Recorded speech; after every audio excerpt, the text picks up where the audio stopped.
નમસ્કાર. હું છું પૂર્વી મહેતા અને આપણું જે નવું ઇનિશિયેટિવ છે તેનો એપિસોડ 1 આજે આપણે લાવી રહ્યા છીએ. તમે જ્યારે કોઈ સ્ત્રીને એવું પૂછો કે એની ઉંમર કેટલી છે, તો જનરલી યા તો એ શરમાય યા તો બિંદાસ કહી દે. પણ મેં જ્યારે અ, એવો ક્વેશ્ચન જે મારી સામે બેસી રહેલા છે ભારતીબેન એમને પૂછ્યો કે તમારી ઉંમર શું છે, તો એમને કહ્યું કે હું બહુ લકી છું મારી ઉંમર પ્રાઉડલી કહેવા માટે કે લોકો બહુ નાની ઉંમરમાં સર્વાઈવ નથી કરી શકતા. જ્યારે હું પોતે સર્વાઈવ કરું છું તો મને ક્યારેય શરમ નથી આવતી કે મારી ઉંમર શું છે કહેવામાં, અને હું પ્રાઉડલી મારી ઉંમર બધાને કહી શકું છું. તો જ્યારે આવો જવાબ સાંભળવા મળે ત્યારે પોતાને કેટલું સારું લાગે કે હું કેટલા સરસ વ્યક્તિ સાથે વાત કરી રહી છું. તો અત્યારે તમે મારી સાથે જેમને જોઈ રહ્યા છો એ ભારતીબેન, જે ગાંધીધામથી છે.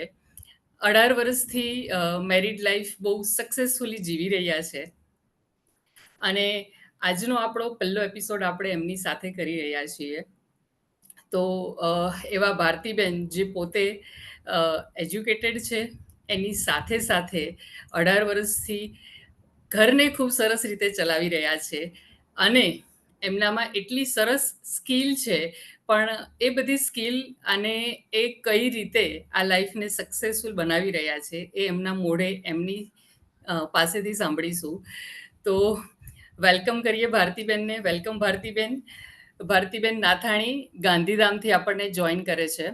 સો કેમ છો ભારતીબેન, તમને કેવું લાગે છે?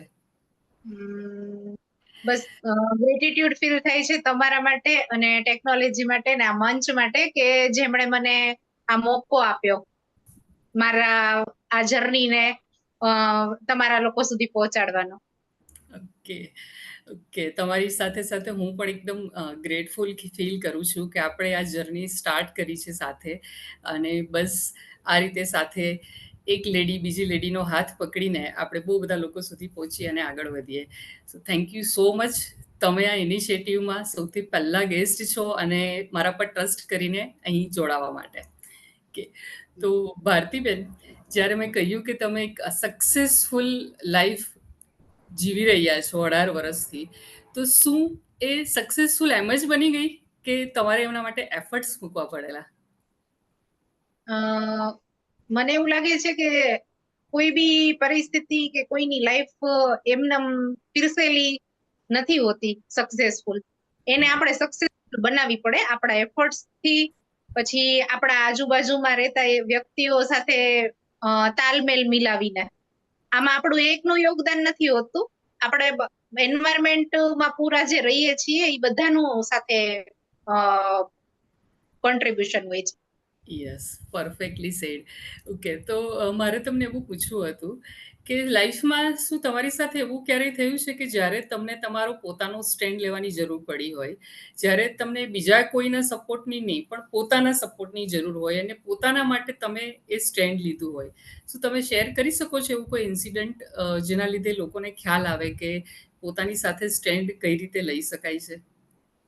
હા, હું જયારે લગ્ન કરીને નવી ફેમિલીમાં ગઈ ત્યારે અમારા ઘરમાં એક પ્રથા હતી અમારા ફેમિલીમાં કે સાડી ફરજિયાત એમ. ઓકે. અને મને થોડું સાડી સાથે કોઈ વિરોધ નહોતો, પણ જનરલી શું આપણે નવા નવા હજી કોલેજ લાઈફમાંથી ને ઘર આપણી પિયર પક્ષથી આવ્યા હોઈએ એટલે આપણને સાડીનો એટલો અનુભવ ના હોય. એટલે મને થોડું એવું હતું કે હું ડ્રેસમાં વધારે કમ્ફર્ટેબલ અનુભવું છું અને ઘરમાં થોડું ફેમિલીમાં થોડું એવું હતું કે ના તું સાડી પહેરીને જ રહે એમ. તો ત્યારે મારે મારી માટે થોડું સ્ટેન્ડ લેવું પડ્યું હતું. બટ ત્યારે મારી જે રીત હતી સ્ટેન્ડ લેવાની એ મને આવડતી નહોતી. તો મેં ત્યારે ફેમિલીમાં થોડા ઝઘડા કરેલા હતા. બટ મને પછીથી એવું સમજમાં આવ્યું, મારી ફ્રેન્ડ સાથે મેં વાતચીત કરી, એની સલાહ લીધી ત્યારે કે મારી સાથે આવું આવું થયું હતું, ત્યારે મને એને કીધું કે તે કર્યું એ બરાબર હતું પણ તે જેવી રીતે કર્યું ને એ બરાબર નહોતું. તારો વિરોધ જે કરવાનો હતો એ વિરોધ તે બરાબર રીતે નહોતો કર્યો, એવી રીતે વિરોધ ના કરાય. પછી ત્યારથી મેં શીખ્યું કે આપણે આપણી કોઈ બી વાત છે ને ફેમિલી પાસે કે કોઈ બી માહોલમાં કેવી રીતે રજૂ કરવી એ શીખવું જરૂરી હોય છે, કારણ કે એ બીજા માટે નહીં પણ આપણા માટે જ જરૂરી હોય છે. હા.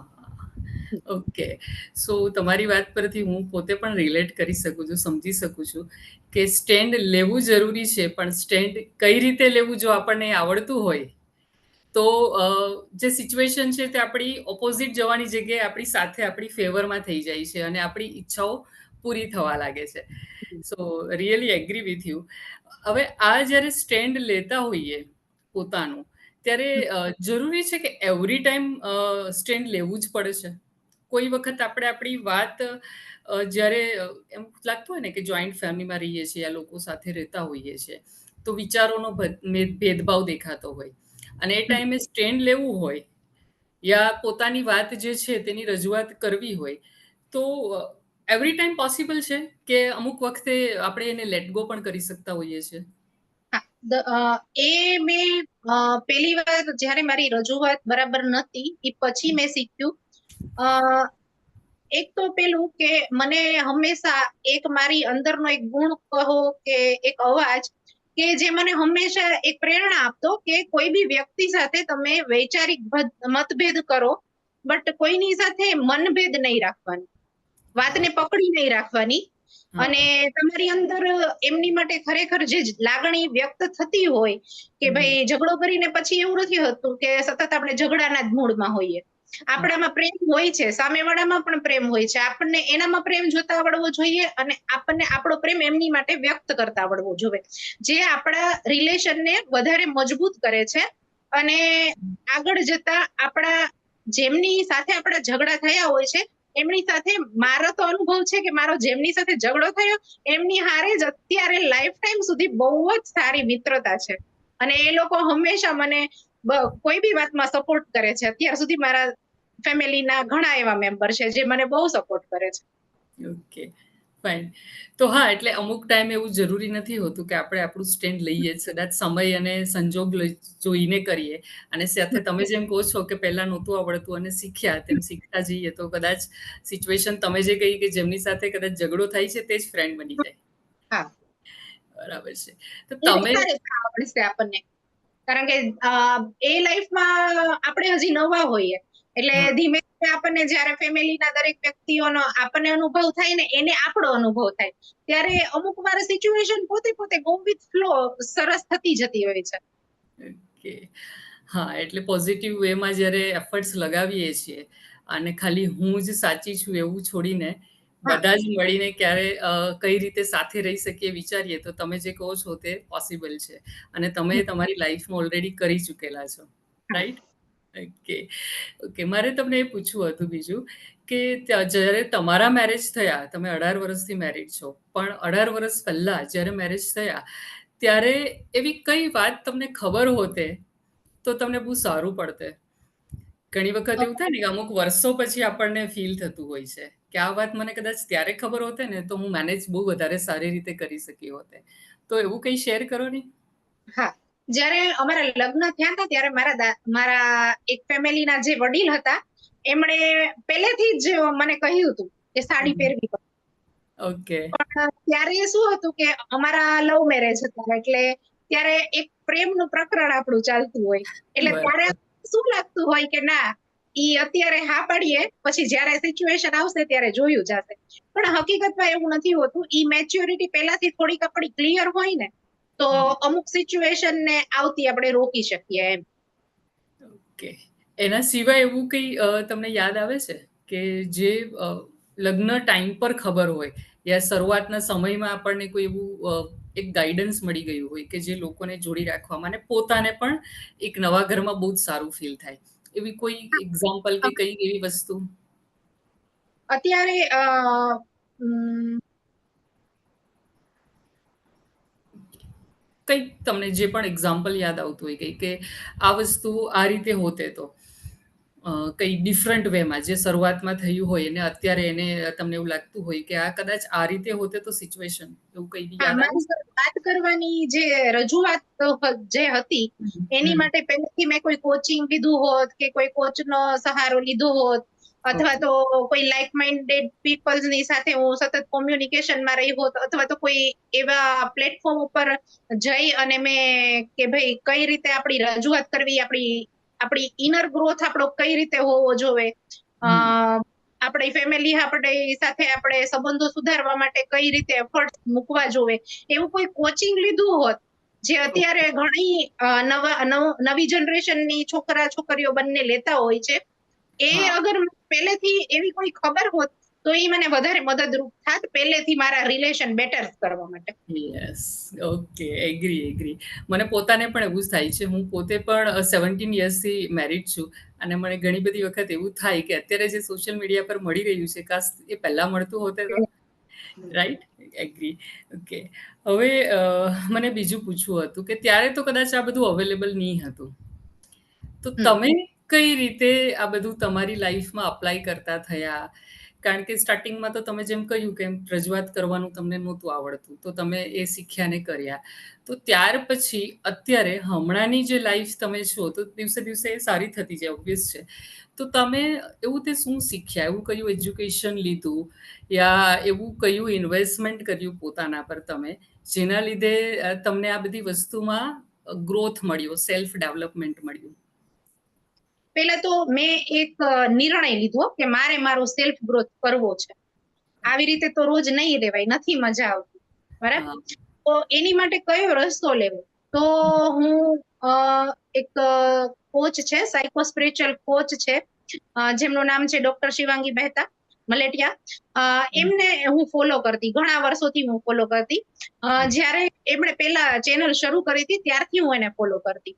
તો પછી ધીમે ધીમે એ જર્નીની અંદર ક્યારે એમના સ્પિરિચ્યુઅલ ગાઈડન્સની નીચે હું ડેવલપ થતી ગઈ મને ખબર જ ના પડી. અને પછી નસીબ જોગે એક સમય એવો આવ્યો કે જેમણે રીટ્રીટ ઓર્ગેનાઇઝ કરી. એ એમની પહેલી રીટ્રીટ હતી ને મારા લાઈફની પણ પહેલી રીટ્રીટ હતી. અને ત્યારથી મને ખબર પડી કે સેલ્ફ ગ્રોથ તો જરૂરી છે, પણ સાથે સાથે આપણો આધ્યાત્મિક વિકાસ જરૂરી છે. આધ્યાત્મિક વિકાસ કરીએ, ધ્યાન કરીએ, મેડિટેશન કરીએ, ત્યારે આપણે આપણી અંદરના બદલાવો મહેસૂસ કરીએ.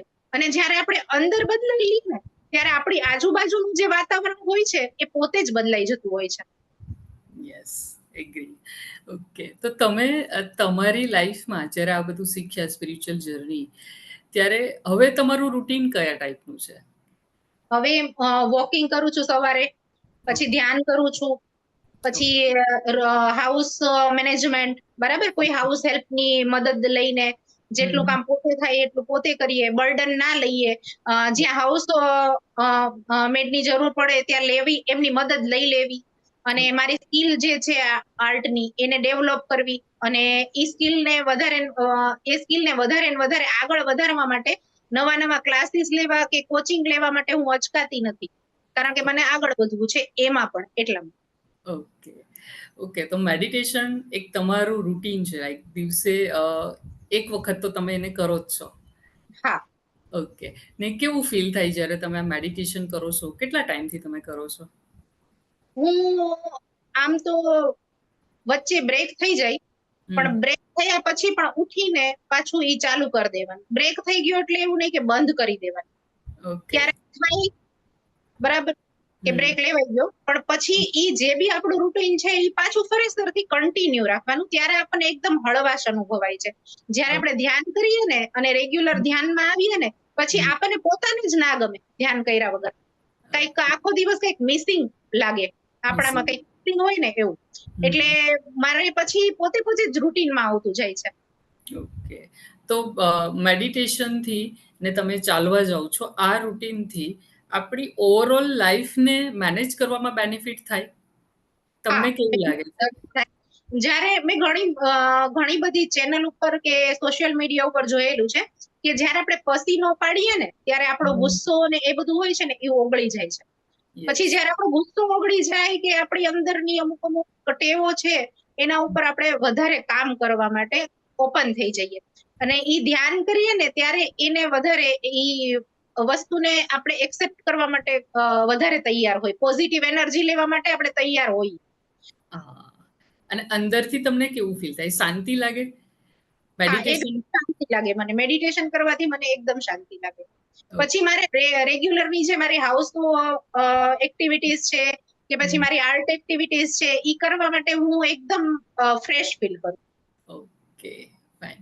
તમે જે તમારી આર્ટ એક્ટિવિટીની વાત કરી, તો તમે જણાવશો કે એક્ઝેક્ટલી તમે કયા ટાઈપનું આર્ટ કરો છો?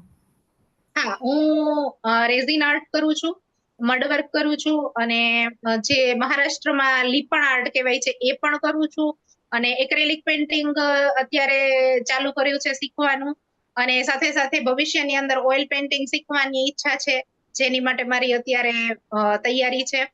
એવી રીતે કંઈક ને કંઈ સ્કિલ ડેવલપ કરી રાખવી છે બસ. અને ઓર્ડર લઉં છું, ઘણા ટાઈમથી ઓર્ડર બી લઉં છું. અચ્છા, ઓકે. હા, તો પહેલા અને તમે હોબી તરીકે કરતા હતા, હવે તમે એને ઓર્ડર લો છો. હા, પેલા મેં એઝ અ પ્રોફેશન. હોબી તરીકે જ શરૂ કર્યું હતું, પણ પછી ધીમે ધીમે ઈ હોબી મેં કન્ટિન્યુ રાખી. પછી મારા મનમાં વિચાર આવ્યો કે આ મારી હોબી છે અને હું આટલું લોકોને જ્યારે હું ગિફ્ટ આપતી મારી જાતે કઈ બનાવેલું, તો બધા મને જ્યારે એપ્રિશિએટ કરતા ત્યારે મને એવું લાગતું કે આ હોબીને હું મારું કેરિયર શું કામે ના બનાવું. મારી પાસે આ અવસર આવ્યો છે તો હું એને બિરદાવીને મારે એને મારી કેરિયર તરીકે મારે સિલેક્ટ કરવું જોઈએ. પછી મેં એને કેરિયર તરીકે સિલેક્ટ કર્યું, અને અત્યારે મેં ઇન્સ્ટાગ્રામ ઉપર મારું ભાતિક ક્રિએટિવિટી કરીને એક પેજ પણ બનાવેલું છે. Okay, fine, very nice. તો એક બાજુ હાઉસ મેનેજમેન્ટ હોય, એક બાજુ તમારું કામ હોય, તો આ બધું મેનેજ કરતી વખતે ફ્રસ્ટ્રેશન જેવું આવે? કોઈ વખત એવું થાય કે મારાથી આ થઈ જાય છે તો આ છૂટી જાય છે, કે આ થાય છે તો આ છૂટી જાય છે, આવું કોઈ વાર થાય છે? હા, ઘણી વાર થાય, પણ ત્યારે ટચવુડ કે ભગવાનની કૃપાથી અને મારા ફેમિલી મેમ્બર મને સપોર્ટ કરતા હોય છે, એના કારણે હું એ બધી પ્રવૃત્તિ કરવામાં ઘણી રીતે સક્ષમ થાઉં છું. અચ્છા, ઓકે. અને તમારી ફેમિલી હવે કેવું ફીલ કરે છે જ્યારે તમે 18 વર્ષથી સાથે છો? એક તમે કહ્યું તમે લવ મેરેજ કરેલા છે, અને જેમ તમે કહ્યું કે બધાની લાઈફમાં ચેલેન્જીસ હોય પણ તમે હંમેશા સોલ્યુશન શોધતા હતા. તો આજે આ 18 વર્ષ પછી તમારી ફેમિલીનો સપોર્ટ અને બધાની સાથે એ લોકોને કેવું લાગે છે તમારી જોડે? અ, અમારું જોઈન્ટ ફેમિલી છે પૂર્વીજી, અને હા. એમાં હું અત્યારે બહુ લાડલી બહુ છું, લાડલી અચ્છા. કાકી છું. ઘણા બધા માં બહુ બહુ લાડ મળે છે, બહુ પ્રેમ મળે છે, મારા વર્કને એપ્રિશિએશન મળે છે, મારી વાતો સાંભળવા માટે, સલાહ લેવા માટે અત્યારે એ લોકો તૈયાર હોય છે, અને હું પણ સલાહ લેવા માટે ક્યારેય એવું નાનક નથી અનુભવતી. મને જ્યાં લાગે કે મારા વડીલોની છે કે મારા નાના, ઇવન કે મારા નાના, મારીથી જે લોકો નાના છે એ લોકોની મારે કોઈ મદદ લેવી પડે તો અમે લોકો એકબીજાને બધાને સપોર્ટ કરીએ છીએ. ઓકે. પણ શું આ શરૂઆતથી હતું? ના, શરૂઆતથી નહોતું. એને સમય આપવો પડે, સામેવાળાને સમય આપવો પડે ને આપણે સમય લેવો પડે. બે એકબીજાને સ્પેસ આપીએ, પછી બે એકબીજાની વાતોને રજૂ કરીએ, એકબીજાને સમજતા થઈએ, ત્યારે ઈ ધીમે ધીમે ઈ બધા સંજોગો જે વિપરીત હોય ઈ બધાય આપણી ફેવરમાં થતા જાય. ઓકે. તો એ સમય આપવો પડે તમે જે કહ્યું તે તમે આજે બોલો છો, પણ શું તમને ત્યારે ખબર હતી કે લોકોને સમય આપવો પડે જ્યારે શરૂઆતનો સમય હતો ત્યારે?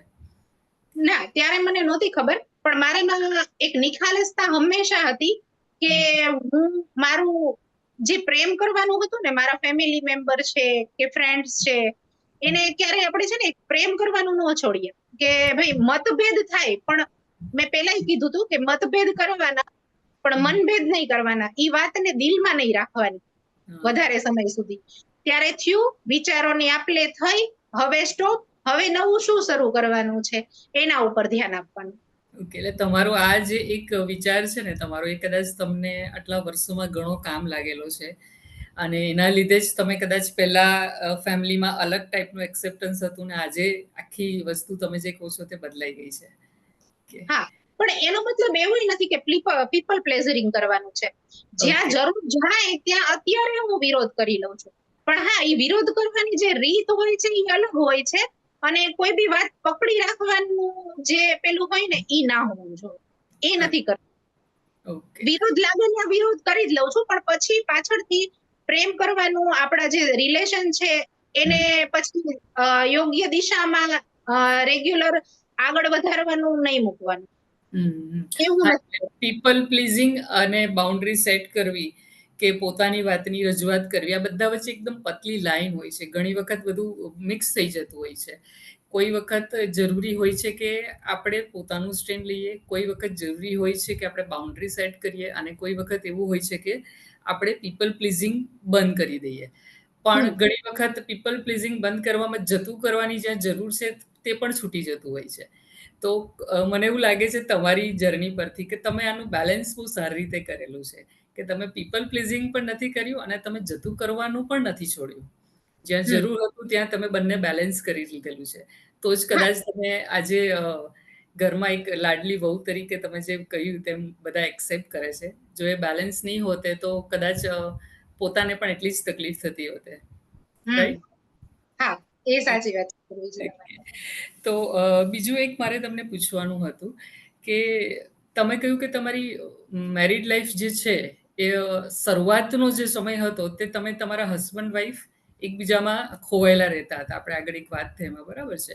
તો તમારા જે આ લવ મેરેજ હતા, શું એમાં ચેલેન્જીસ આવી? લવને તમે બધાને અરેન્જ જે કરવા માટે જે ટ્રાય કરી તે ઇઝી હતું કે એમાં પણ ચેલેન્જીસ હતા?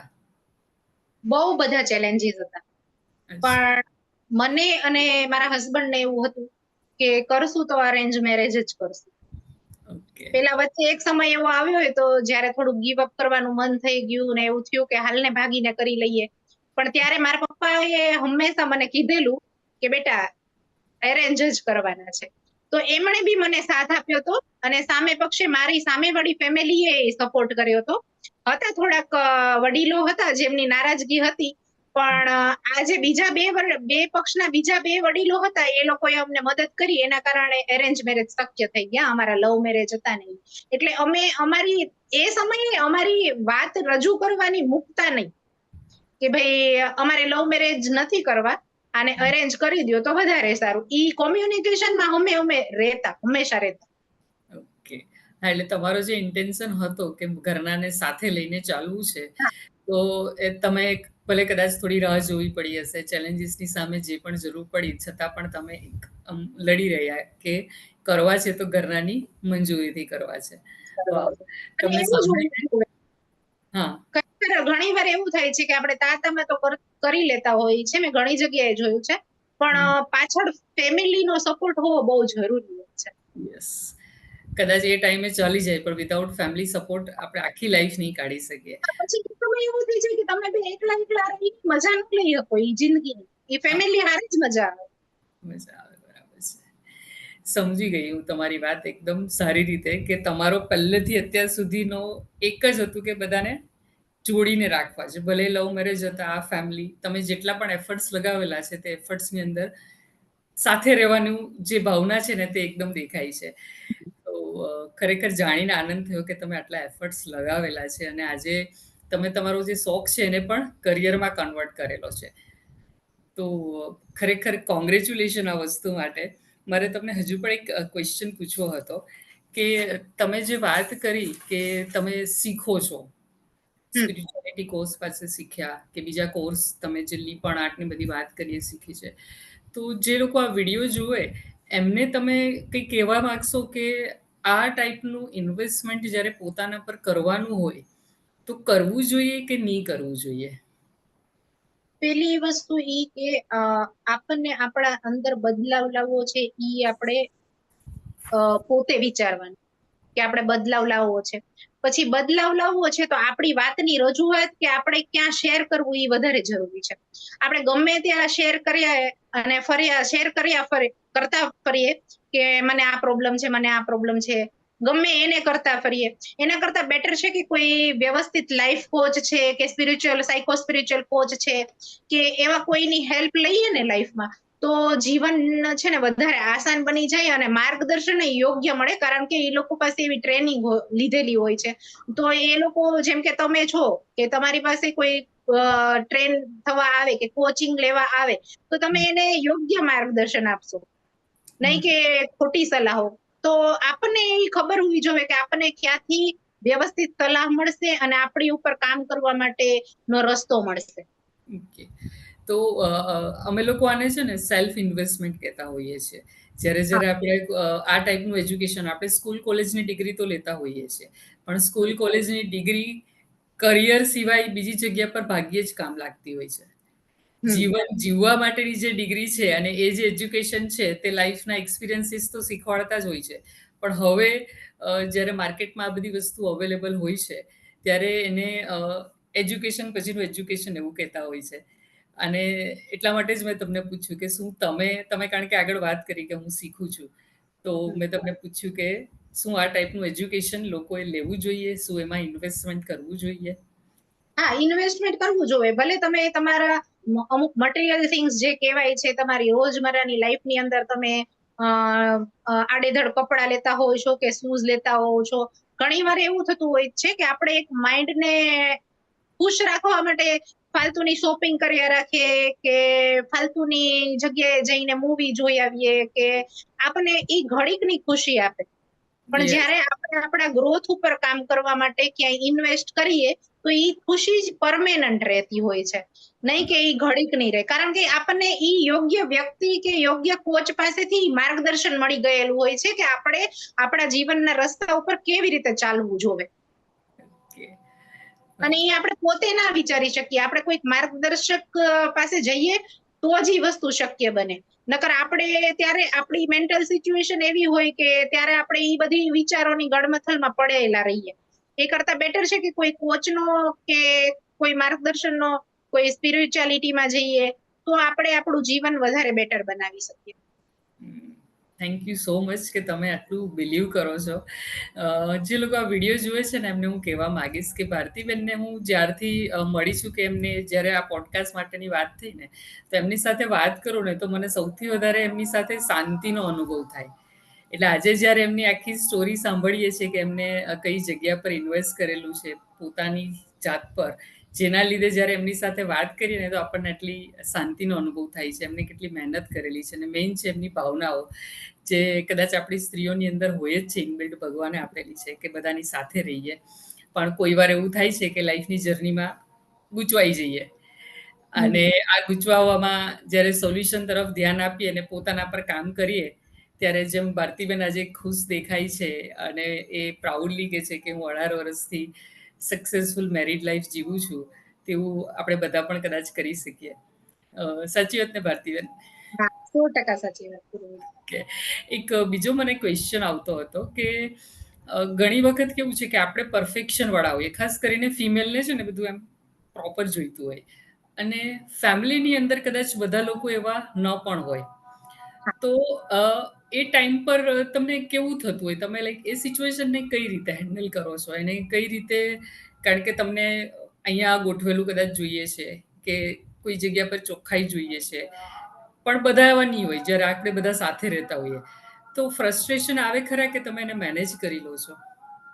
હા, હું ખોટું નહીં બોલું, ઘણી વાર ફ્રસ્ટ્રેશન આવે, પણ બને ત્યાં સુધી કેવા કરતા જાતે કરી લેવું અને જાતે ના થાય તો હાઉસ હેલ્પની મદદ લઈ લેવી. Okay, yes, house help. તમે જે વાત કરો છો એના પરથી એક અગેન ક્વેશ્ચન મને યાદ આવે છે કે શું એ ખોટું છે?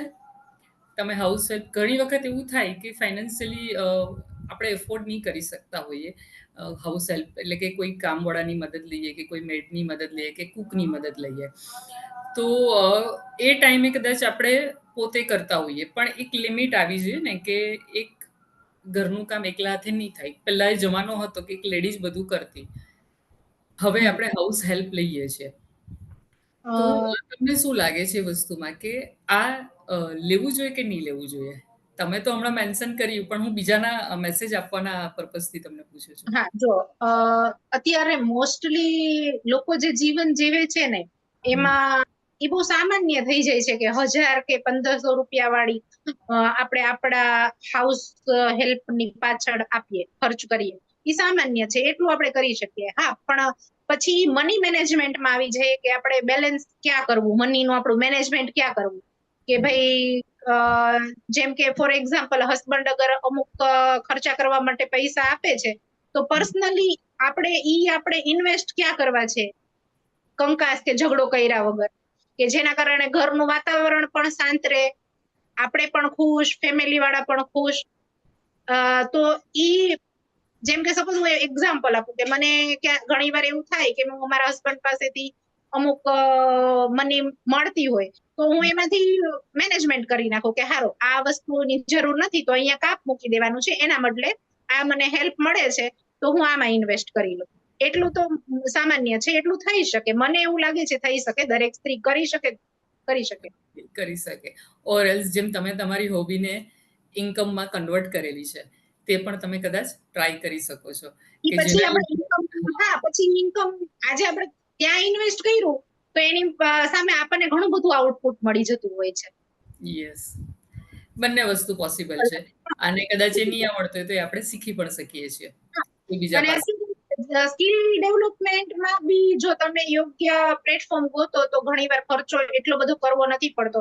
અત્યારે 99 રૂપીસ ની અંદર ઘણા બધા એવા લોકો છે જે તમને તમારી સ્કિલ ડેવલપમેન્ટ કરવા માટે કોર્સ કરાવતા હોય છે, કે પછી યુટ્યુબ ઉપર ઘણી આપણા જેવી બહેનો જ હોય છે કે જે લોકો વિડીયો અપલોડ કરતી હોય છે, તો એને સબસ્ક્રાઈબર મળે અને આપણને એમાંથી શીખવા પણ મળે. તો આ યસ, બંને એકબીજાને સપોર્ટ મળી જાય. મળી જાય. Yes, perfect.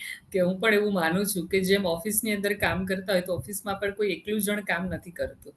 એ એક માણસને જ્યારે સક્સેસ, સ્ત્રી હોય કે પુરુષ હોય, જ્યારે ઓફિસમાં કામ કરે છે ને કોઈ એક પદવી પર પહોંચે છે કે કંઈ અચીવ કરે છે તો એ આખી ટીમ કામ કરતી હોય છે. કોઈ એક દુકાન હોય તો દુકાનમાં પણ 2 જણા માણસો હોય છે કામની હેલ્પ કરવા માટે. તો સેમ વસ્તુ આપણે આપણા ઘરમાં કેમ નહીં કરી શકીએ અને આપણે એ ટીમ મેનેજમેન્ટ પણ શીખી હા શકીએ છીએ કે આપણી સાથે એક હેલ્પ કરવાવાળા છે અને એની સાથે સાથે આપણે પોતે પણ એ ઘર ચલાવી શકીએ છીએ. હા, અને અત્યારનું પૂર્વીબેન જીવન જ એવું થઈ ગયું છે કે હમ, ઘણીવાર ઘરના લોકો મદદ કરવા ઈચ્છે તો બી એ લોકો નથી કરી શકતા, કારણ કે એ લોકોનું શેડ્યુલ જે હોય છે એ બહુ હેક્ટિક હોય છે. હસબન્ડ જે ઓફિસે જતા હોય છે તો એ લોકો ત્યાં આખો દિવસ એવું નથી હોતું કે એ લોકોને કામ ના હોય, એ લોકો થાક્યા પાક્યા આવેલા, કે યસ. બાળકો જાય તો બાળકોને સ્કૂલ હોય, સ્કૂલ પછી ટ્યુશન બધાનું હોય, યસ, ટ્યુશન યસ. પછી સ્ટડી હોય, એ લોકોને હેક્ટિક શેડ્યુલ હોય. ટેકનિક હોય છે. અને જરૂરી નથી એટલે ઘરના બધા એ તો બધાના ઘરનું કલ્ચર પણ અલગ હોય. બધાના ઘરમાં કદાચ બીજા લોકો હેલ્પ કરે એવું કલ્ચર હોતું પણ નથી. પણ કદાચ આપણી પોતાની વાત કરીએ તો જેમ ઓફિસીસની અંદર તમે સક્સેસ મેળવો છો અને ત્યારે એક ટીમ હોય છે, તો ઘરની અંદર પણ ઘર સારી રીતે સક્સેસફુલી બધાને જોડીને રાખીને ચલાવવું હોય તો આ એક ટીમની જરૂર હોય છે એવું મને લાગે છે. હા જરૂર, હા બરાબર છે. હોવી. ઓકે. તો ભારતીબેન તમારી સાથે આ બધી વાત કરીને મને એવું લાગતું હતું પહેલા કે સમાજની અંદર બદલાવ લાવવા માટે આપણે એક સ્ત્રીની હેલ્પ કરીએ તો સૌથી વધારે સ્પીડમાં એ વસ્તુ થઈ શકે છે જ્યારે બીજા પાસે અપેક્ષા રાખીએ એના કરતાં. અને એ ઇનિશિયેટિવ આપણે લીધું અને તમે આજે અહીંયા હાજર થયા, તમે સપોર્ટ કર્યો, તમે જે તમારી લાઈફની જર્ની કહી એના માટે બહુ જ થેન્ક યુ. કારણ કે જ્યારે તમને સાંભળીએ કે આવી જ રીતે જ્યારે બીજા ગેસ્ટ આવશે એમને સાંભળીએ તો ખબર પડે કે લોકો મેનેજ કરે છે અને કયા પોતાના અંદરના લાગણીના ભાવ સાથે એ બધી જ વસ્તુને કરતી હોય છે. ને સાથે તમારા વિચારો જાણીને પણ મને બહુ આનંદ થયો. તમારી સાથે આગળ પણ જ્યારે વાત થઈ છે ત્યારે એકદમ આમ શાંતિની ફિલિંગ આવી છે અને આજે પણ એકદમ એક જુસ્સો, એક એની સાથે સાથે એક શાંતિ, આ બધી ફિલિંગ એક્સચેન્જ થઈ છે. તો મારા તરફથી બેસ્ટ વિસીસ. અને જે લોકો આ જોઈ રહ્યા છે એમને કદાચ કોઈ આર્ટ ફોર્મ જે ભારતીબેન કરી રહ્યા છે એ જોવાની ઈચ્છા હોય તો આ વિડીયોની નીચે હું એની લિંક મૂકીશ, તો તમે એમના પેજ પર એમને ફોલો કરી શકો છો, જોઈ શકો છો કે ભારતીબેન એમની હોબીને કઈ રીતે પ્રોફેશનમાં કન્વર્ટ કરી રહ્યા છે. અને આ જ રીતે એક લેડીની હેલ્પ કરતી રહે તેવી ખૂબ જ મનની ઈચ્છા છે જે પર્પઝથી આજે આપણે સ્ટાર્ટ કર્યું છે. તો થેન્ક યુ સો મચ ભારતીબેન, સાથ આપવા માટે મારા તરફથી બહુ બધા ગુડ વિસીસ. તમે આ જ રીતે આગળ વધો અને તમે તમારી જેમ બીજી બહુ બધી લેડીને આ જ રીતે પ્રેમ, ભાવના, લાગણી, હેલ્પ બસ આપતા રહો. થેન્ક યુ, તમને થેન્ક યુ પણ સો ખૂબ મચ. ખૂબ આભાર, તમારો પણ ખૂબ ખૂબ આભાર કે તમે મને તમારા જર્નીની એક પહેલી તક મને આપી, આ જર્નીમાં એક પહેલી તક મને પોતાને વ્યક્ત કરવાની પહેલી તક આપી, એના માટે તમને પણ ખૂબ ખૂબ આભાર. Okay, thank you. અને ફરીથી જ્યારે અમુક વર્ષો પછી આપણે આ પોડકાસ્ટ આગળ હશે ને ત્યારે ફરીથી તમારો એક આ જ રીતે પોડકાસ્ટ આપણે રેકોર્ડ કરીશું અને એ ડિફરન્સ જોઈશું કે આપણે પહેલો પોડકાસ્ટ કરેલો ને આજે આપણે કઈ જગ્યા પર પહોંચેલા છે ને ફરીથી એ જ ભારતીબેન બોલતા હશે. હા, શું કેવું છે તમારું આના વિશે? હા, પાકું. એકવાર હકીકતમાં કહું ને તો જ્યારે હું તમને લોકોને ફોલો કરતી ને હા. ત્યારે મેનિફેસ્ટિંગ થઈ ગયું હતું. હા. એકદમ જ થયું કે ખબર નહીં. મને બહુ એવું થાય, હું જેને અમુક લોકોને ફોલો કરું ને તો મને અંદરથી બહુ એવું થાય કે મને એક દિવસ આમને જાણવા છે, એમને પર્સનલી મળવું છે. તો ભગવાને એ સાકાર કરી દીધું. યસ, એ મેનિફેસ્ટેશનની તાકાત છે. આપણા મનમાં એ તાકાત છે કે આપણે એકદમ સિદ્ધતથી માગીએ ને, ડાયલોગ બહુ ફેમસ છે કે હા, સિદ્ધતથી માગીએ તો જે જોઈએ તે મળે છે. અને એ વસ્તુ તમે આજે શેર કરી અને મારું પણ આ બસ બહુ જૂનું સપનું છે તેમજ એમાં તમે સાથ આપ્યો કે જે હાઉસ મેનેજ કરે છે એમની લોકો સાથે વાત કરીએ અને લોકો સુધી પહોંચાડીએ. તો થેન્ક યુ સો મચ, તમે આ જર્નીમાં મને સાથ આપ્યો. ફરીથી મળશું, ત્યાં સુધી ટેક કેર. ઓકે.